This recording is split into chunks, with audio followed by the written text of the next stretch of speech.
Hello, welcome back to my channel. ഇന്ന് നമുക്ക് വളരെ സിമ്പിളായിട്ടുള്ള ഹൈദരാബാദി ചിക്കൻ ദം ബിരിയാണി ഉണ്ടാക്കിയാലോ. അപ്പോൾ അതിന് വേണ്ടിയിട്ട് ഒരു 4 സവാള ഞാൻ ചെറുതായിട്ട് അരിഞ്ഞിട്ട് ഒന്ന് ഫ്രൈ ആക്കി എടുക്കുന്നുണ്ട്. കുറച്ച് വേണം ഇട്ട് ഫ്രൈ ആക്കി എടുക്കാൻ വേണ്ടിയിട്ട്. ഈ രീതിക്ക് വേണം ഫ്രൈ ആക്കി എടുക്കാൻ.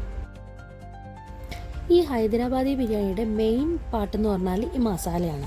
ഇനി നമുക്ക് ഈ മസാല ഉണ്ടാക്കാൻ വേണ്ടിയിട്ട് ഒരു 750 ഗ്രാം ചിക്കൻ ഞാൻ കഴുകി വൃത്തിയാക്കി വെച്ചിട്ടുണ്ട്. അപ്പോൾ അതിനകത്തേക്ക് നമ്മൾ ഈ ഫ്രൈ ചെയ്ത് വെച്ചിരിക്കുന്ന സവാള ചേർത്ത് കൊടുക്കാം.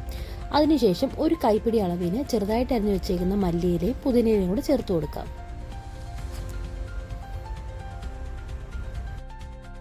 ഇനി ഇതിലേക്ക് 1.5 ടേബിൾ സ്പൂൺ ഇഞ്ചി വെളുത്തുള്ളി പേസ്റ്റ് ചേർത്ത് കൊടുക്കാം. അതിനുശേഷം ഒരു 4 പച്ചമുളക് ഒന്ന് ചതച്ചോട് ചേർത്ത് കൊടുക്കാം. ഞാനിവിടെ 4 പച്ചമുളക് ചേർക്കുന്നുള്ളൂ, കാരണം ഈ പച്ചമുളക് നല്ല എരിവുണ്ട്. അപ്പോൾ നമ്മുടെ എരിവിന് ആവശ്യമായിട്ടുള്ള വേണമെങ്കിൽ പച്ചമുളക് ചേർത്ത് കൊടുക്കാം. ഇനി കുറച്ച് ഉപ്പും അതുപോലെ തന്നെ 1/4 സ്പൂൺ മഞ്ഞൾപ്പൊടി, 1 സ്പൂൺ കാശ്മീരി മുളക് പൊടിയും കൂടെ ചേർത്ത് കൊടുക്കാം. ഇനി നമുക്ക് 1/2 ടേബിൾ സ്പൂൺ ഗരം മസാല, അതുപോലെ തന്നെ 1/4 സ്പൂൺ ചെറിയ ജീരകത്തിൻ്റെ പൊടിയും കൂടി ചേർത്ത് കൊടുക്കാം. ഈ മസാലകളെല്ലാം ചേർത്ത ശേഷം നമുക്ക് 2 സ്പൂൺ പുളിയില്ലാത്ത കട്ടി തൈര് കൂടി ചേർത്ത് കൊടുക്കാം. ഈ സമയത്ത് വേണ്ടി നമുക്ക് മാഗി ക്യൂബ് ചേർത്ത് കൊടുക്കാം. ഞാനൊന്ന് മറന്നുപോയി, പിന്നീടാണ് ചേർത്ത് കൊടുത്തത്. അതിനുശേഷം കുറച്ച് നാരങ്ങ നീരോട് ചേർത്തിട്ട് നന്നായിട്ട് മിക്സ് ചെയ്ത് നമുക്ക് ഒരു 2-3 മണിക്കൂർ ഒന്ന് റെസ്റ്റ് ചെയ്യാൻ വെക്കാം.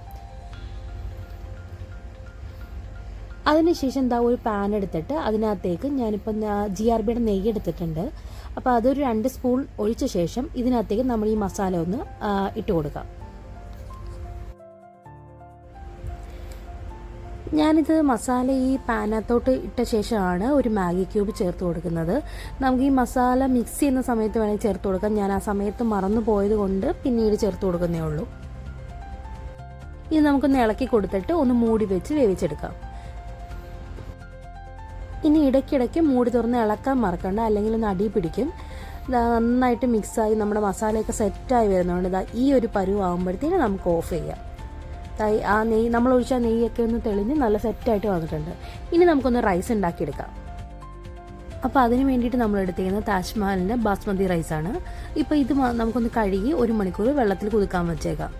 അതിനുശേഷം റൈസ് ഉണ്ടാക്കാൻ വേണ്ടിയിട്ട് കുറച്ചധികം വെള്ളം എടുത്തിട്ട് അതിനകത്തേക്ക് പട്ട, ഗ്രാമ്പു, ഏലക്ക, ബേ ലീഫ്, ആവശ്യത്തിന് ഉപ്പും കുറച്ച് നെയ്യും കൂടി ചേർത്ത് കൊടുക്കാം.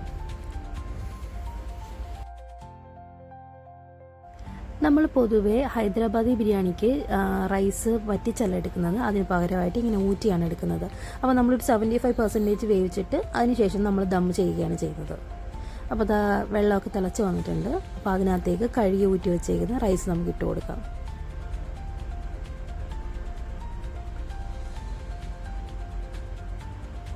നമ്മളൊരു 75% മാത്രമേ വേവിക്കുന്നുള്ളൂ കേട്ടോ.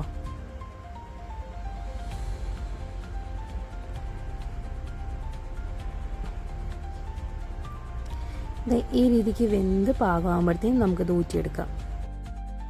ഇനി നമുക്ക് ചൂട് കട്ടിയുള്ള മറ്റൊരു പാത്രം എടുക്കാം. ഇനി അതിലേക്ക് 2 സ്പൂൺ നെയ്യ് ഇട്ട് കൊടുക്കാം.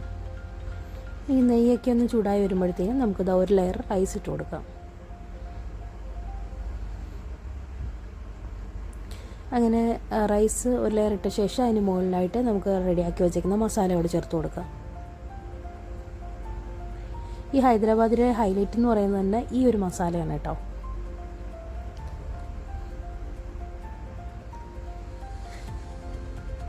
നമുക്കിതുപോലെ തന്നെ മട്ടനകത്തോ അല്ലെങ്കിൽ ബീഫിനകത്തോ ചെയ്യാവുന്നതാണ്. അപ്പോൾ ഇതിന് മുകളിലായിട്ട് ചെറുതായിട്ട് ചോപ്പ് ചെയ്ത് വെച്ചേക്കുന്ന മല്ലിയില, പുതിനയില കൂടെ നമുക്ക് ചേർത്ത് കൊടുക്കാം. അതിനുശേഷം നമുക്ക് ബാക്കിയുള്ള റൈസ് കൂടെ അതിന് മുകളിലായിട്ട് ലെയർ ചെയ്ത് കൊടുക്കാം.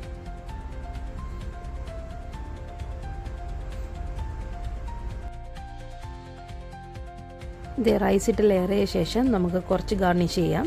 അതിന് വേണ്ടിയിട്ട് ഞാൻ ഫ്രൈ ചെയ്ത സവാള കുറച്ച് മാറ്റി വെച്ചിട്ടുണ്ടായിരുന്നു. അപ്പോൾ അത് മുകളിൽ ഇങ്ങനെ സ്പ്രെഡ് ചെയ്ത് കൊടുക്കാം. അതിൻ്റെ കൂടെ തന്നെ കുറച്ച് കാഷ്നട്ട് കൂടെ നമുക്ക് ഇട്ട് കൊടുക്കാം.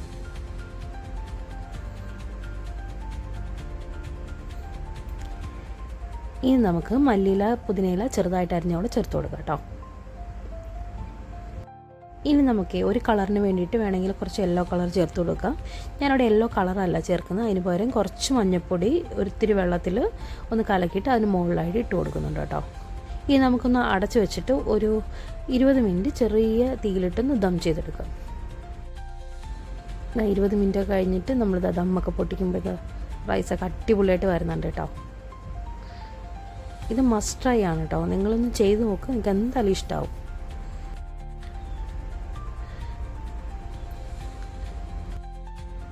ഇത് ഭയങ്കര സിമ്പിളായിട്ടുള്ള റെസിപ്പിയാണ്. നമ്മുടെ ഈ തലശ്ശേരി ബിരിയാണിയേക്കാളൊക്കെ ഭയങ്കര സിമ്പിളായിട്ട് എനിക്ക് തോന്നിയിട്ടുണ്ട്.